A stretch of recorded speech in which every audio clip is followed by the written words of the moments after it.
Good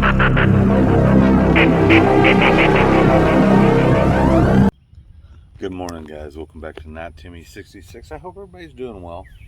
Hope everybody had a nice 4th of July. I know we did. It was really relaxing. We didn't do nothing. We ate that pork that you guys saw me smoke the other day and just had family time, just chilled. So today I'm going to talk a little bit more about happiness, and I'm going to talk about some things that maybe you should change. To make yourself a little bit more happy. Is it ever too late? Do you feel stuck in your career? Are you stuck in that career? Is there a ball and chain holding you to that career, or can you move on? I'd say move on. And guys, when I'm speaking about a ball and chain, I'm not talking about the literal sense, the old ball and chain type thing. Or ladies, the old ball and chain, the guy type thing, right? What I'm talking about is the ball and chain of, I make a really good living here, or it pays all the bills, or my medical benefits, or things like that. And I'm not saying you should upset that apple cart immediately, but if there's something else that you'd rather be doing, I'm saying don't wait on that. I'm saying start working towards that. If, in my case, I'm doing what I like to do as far as lawn care goes, but where my heart is teaching. So I'm taking steps and moving towards that so I can make the transition over. It's never too late, and you're never too old to start on something that you really like. If it's feasible. Now, obviously, if the job is not the part, the career is not the part that's making you unhappy, then maybe it's something else you need to change. But I'm just saying, don't wait to change it till you become miserable. I'm a firm believer in waiting on things like that is what is a huge amount of stress in your life, a huge amount of depression in your life, can lead to all kinds of problems, can lead to alcoholism, can lead to drug addiction, can lead to just stress on your body, undue stress on your body, which can lead to health problems, diabetes, things like that. So I guess what I'm trying to say is whatever it is that's in your life that's really kind of making you unhappy, or is making you unhappy, start working towards a change. It doesn't have to be super dramatic. It doesn't have to be anything like right now. But you'll find is that once you start working towards that change, start doing things to take steps towards what you really want to do in life, then you're going to be a lot happier already, even before you get there, right? I mean, I can give you a prime example. My wife is a great example of someone that is taking steps and moving towards a goal that she has down the line. She works in a job that she really enjoys. Not all of it, but I mean, for the most part, she enjoys it. But it's not really where her heart's at. It's not where her happiness is. She's found that her happiness is in the garden, is in cooking, is in doing things like that. So she's starting to take small steps towards that. If you watch my previous video, you've seen the garden that we're starting to develop and build. I mean, it's nothing that she's going to change up overnight. But she has that in her life to make her happy. Just like with me, I do lawn care. And I'm also changing careers to become a teacher. Those are steps I'm making. I work for myself. That was a step that I made to make myself happier.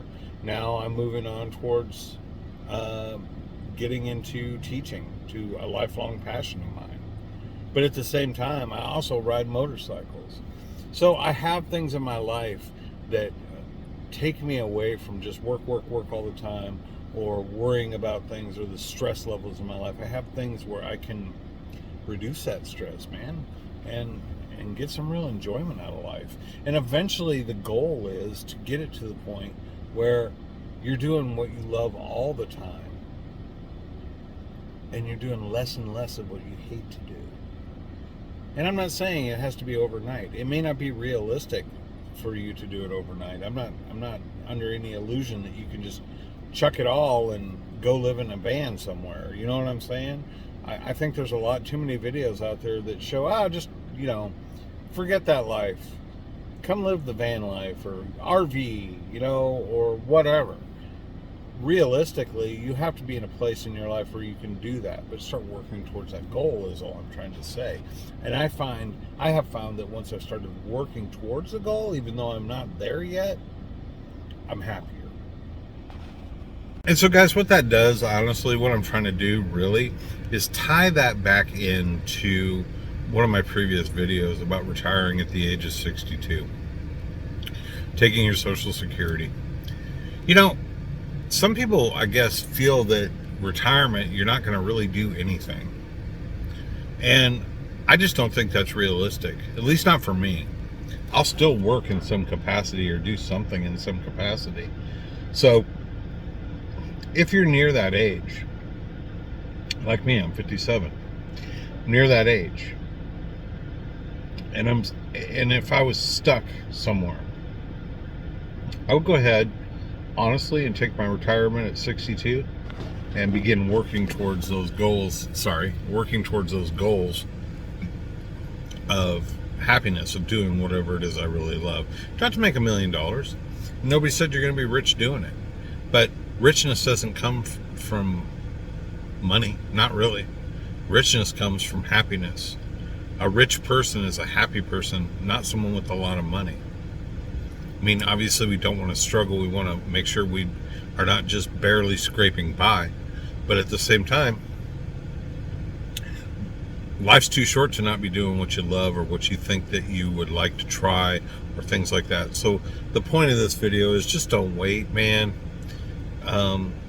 If you're around the age of 62, start coming up with a plan, man. Start coming up with something where you can work a part-time gig doing something that you really like to do, or working something just part-time that really doesn't even seem like work to you, to kind of supplement that income. And go ahead and go for that income, man. Go for the Social Security. Start planning it now. The worst thing I can think of is working for 30, 20, 30, 40 years and then retiring, and you're like, oh, and then dying a couple of years later because you put so much stress on yourself that it's become a health problem and you can't really enjoy the rest of your life. I'm saying don't do that. I'm saying wake up, figure out what it is that you're missing, if you're missing anything at all. If you're not missing anything at all, then you're not even watching, you haven't gotten this far into the video, and I get that completely. My hat's off to you, man. More power to you. But for those of us that are still struggling to find that happy spot in life, don't wait. And if you don't know what's really going to make you happy, start really thinking about it. Start researching. Start doing some things on the side to find out what you really like. Maybe you've always had a like of boats. Start getting yourself into a situation where you might be able to go out on a boat and see if it's something that you like, something that you want to put your time and energy into. Golf, anything, because to be honest with you, in today's economy, with gig economy and with everything else, there's so many different ways to make money out there that you don't have to wait until you're 65 or 67 or even 70 years old to really start enjoying life. You can kick that 9 to 5 to the curb, and you can focus on doing what makes you happy. There's a point of, you should always be a selfless person, but there's a point where you almost have to be a little bit selfish. And I'm saying take the step. That's all I'm saying. It's just food for thought again. Not Timmy66. Signing out. Saying no matter what you do in life, always make it count. And we'll see you again real soon. Everybody take care.